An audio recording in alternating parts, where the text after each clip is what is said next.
Here's the paradox no one tells you at the start of your spiritual awakening journey. The one who's seeking enlightenment, the one who's there seeking self-realization, won't be there when it arrives. Because what you are fundamentally is exactly what you're seeking. You already are everything you could possibly be looking for, cleverly hidden in plain sight. And when that's fully seen, it's realized that there was never a character there sovereign all along, and there was never a character there who could awaken. It was more of seeing through the veil of illusions that ever led you to believing that you were the character in the first place. And this doesn't come from just theory, this comes from a direct seeing that there was never a character to awaken. And once that illusion dropped, it was clear that there wasn't a better self there to develop, or there wasn't even a self there to develop at all.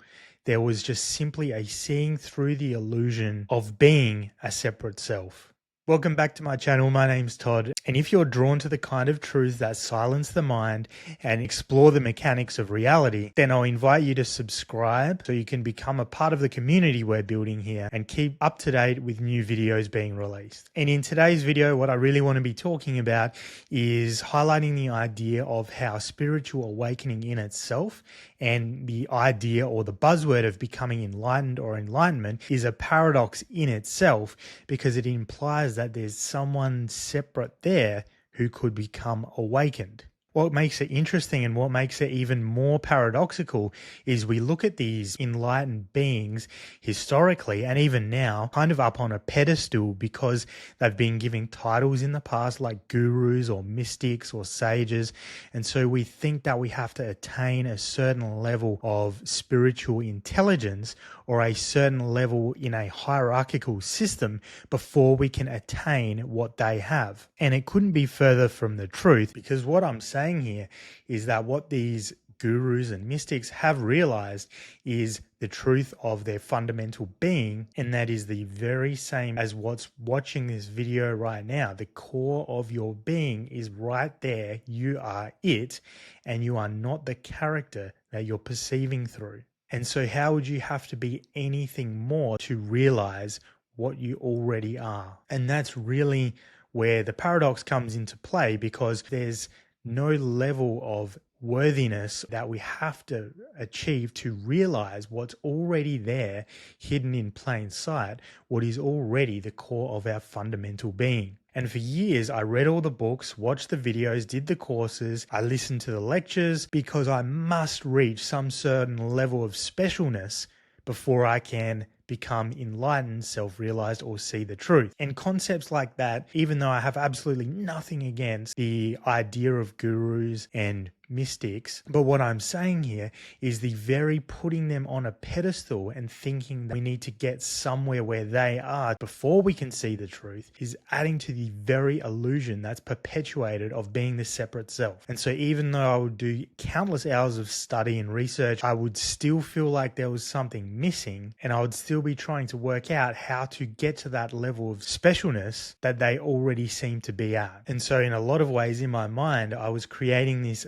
added illusion that self-realization was something I needed to win. I needed to achieve it. And thinking back now, it's hilarious, like the grand cosmic joke, because at the end of the day, how can you win or achieve what you already are? It was like chasing a shadow, running around looking for a shadow, not realizing that I was already the one that I was chasing after. You could say the moment of breakthrough came when the illusion just seemed to stop, and I could see clearly that instead of being the separate self, instead of being the character that was plagued with so much mental chatter, instead of being that, I was the no self, the empty fullness behind all things that seem to be perceiving through this prism of light that we call the character, the avatar, or the separate self. And really that's where the idea of being the character or the separate self ended, and what remained was what was always there,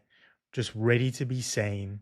Pure presence, pure awareness, with no center outside of time, outside of space, all concepts, labels, language, and any description at all. It's almost like the steady flow of electricity that got tricked into thinking it was the appliance. It was the toaster, for example, forgetting it was pure electricity. The electricity is never the appliance it's animating. It's just supplying the power to the appliance. And in the case of the self is animating the character to achieve a certain type of experience. Another couple of analogies or pointers I want to provide are, again, one of being like a mirror. The mirror is never anything that appears within it. Everything that appears within it is only an appearance, and it is always the mirror that stands unaffected by any reflection that would appear within it. Or the hologram analogy. The individual or separate self is a very convincing holographic animation within the one mind made of mind. So if we refer to the principle of mentalism, the Hermetic principle of mentalism that states that all is mind and all is made of mind, then we can assume that the separate self and the concepts of being a separate individual are all holographic or thoughts within the one mind. So I just want to finish off this video here on the paradox of spiritual awakening by stating that a true spiritual awakening is less about acquisition and much, much more, or almost completely, about letting go of the illusion. Letting go of all the false beliefs and the fundamental root false belief of being the separate self. And if you want to undertake any particular practice that could help you pierce the veil or pierce that illusion potentially, it would be Ramana Maharshi's self-inquiry practice, where you keep questioning the I self, keep questioning it back to its source and see where it leads. Even thoughts, try to catch thoughts. You'll find they disappear. Try to catch the separate self, the I, who is the I, and trace it back to its origin and see what you find. And if this resonates, comment below and let me know what you found. Thanks for watching.